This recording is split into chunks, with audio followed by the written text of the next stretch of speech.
नमस्कार, मैं हूं रविंद्र जैन और आप देखना शुरू कर चुके हैं सबकी खबर। आज भिंड में बड़ी घटना बच गई।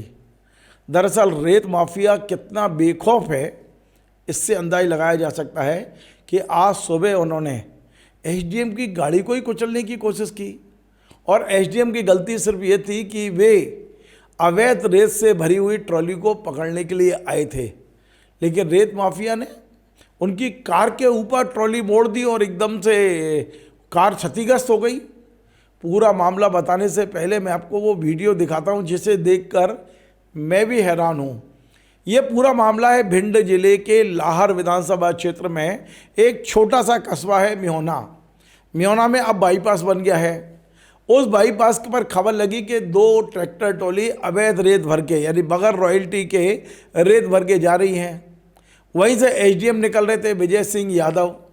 उन्होंने सोचा कि इनसे पूछते हैं कि ये वैध है कि अवैध है। उन्होंने अपनी गाड़ी ट्रैक्टर ट्रॉली के पीछे लगा दी, और जब पीछे लगा दी तो ट्रैक्टर ट्रॉली वाले ने चिंता नहीं की। देख रहा था एसडीएम की गाड़ी है, उसको लगा पुलिस और कोई बड़े अधिकारी आ गए हैं, तो बोले मैं इनसे भी निपट लेता हूँ। और उसने ऐसा कट लगाया कि गाड़ी पूरी क्षतिग्रस्त हो गई। ये तो भगवान की कृपा रही कि आज विजय सिंह यादव हमारे बीच है।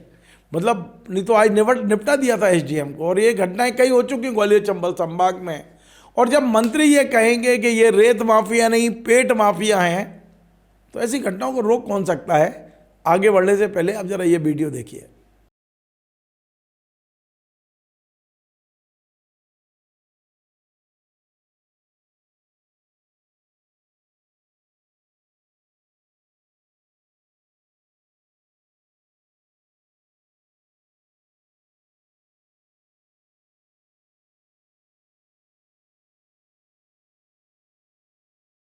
तो आपने देखा, हालांकि इस घटना के बाद एसडीएम ने मिहोना थाने फ़ोन किया, वहाँ से फोर्स आया, दोनों ड्राइवरों को गिरफ्तार कर लिया गया है।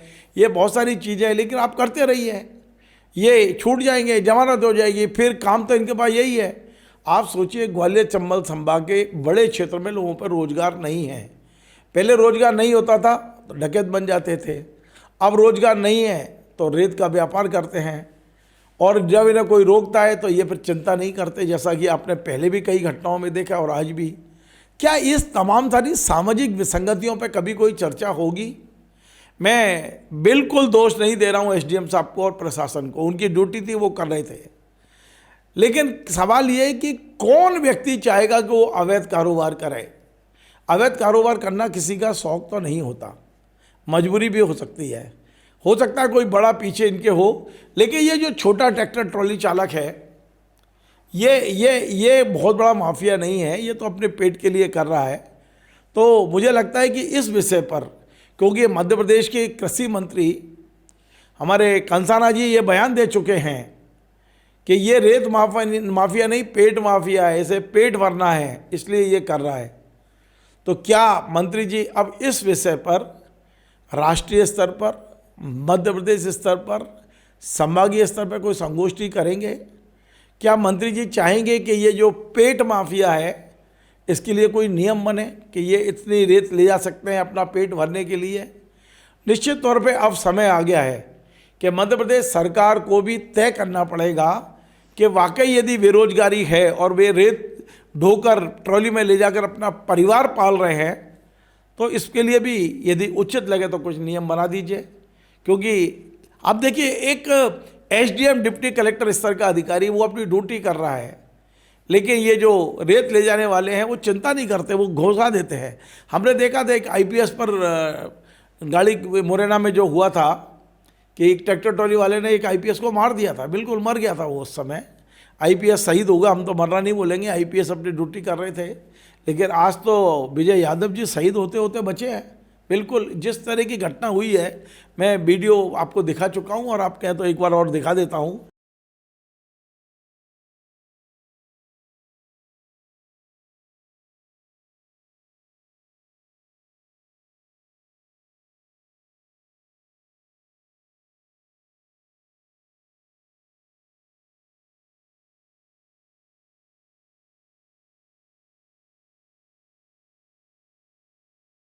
ये जो घटनाएं हो रही हैं, इस पर अब मध्य प्रदेश सरकार को संज्ञान लेना चाहिए, कुछ वरिष्ठ मंत्रियों की कमेटी बनाना चाहिए और वहाँ रोजगार के साधन बढ़ाने चाहिए, वरना ऐसी घटनाओं को रोकना बहुत मुश्किल होगा।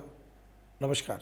Join the next be the best, Bundelkhand का सबसे विशाल और आधुनिक विश्वविद्यालय ज्ञानवीर यूनिवर्सिटी। ये सिर्फ एक यूनिवर्सिटी नहीं, ये है आपके सपनों का लॉन्च पैड। यहाँ मिले आपको smart classrooms, modern campus, updated labs और एक्सपीरियंस्ड फैकल्टी। हर स्टूडेंट को मिलता है कॉन्फिडेंस, ग्रोथ और एक ब्राइट करियर का प्रॉमिस।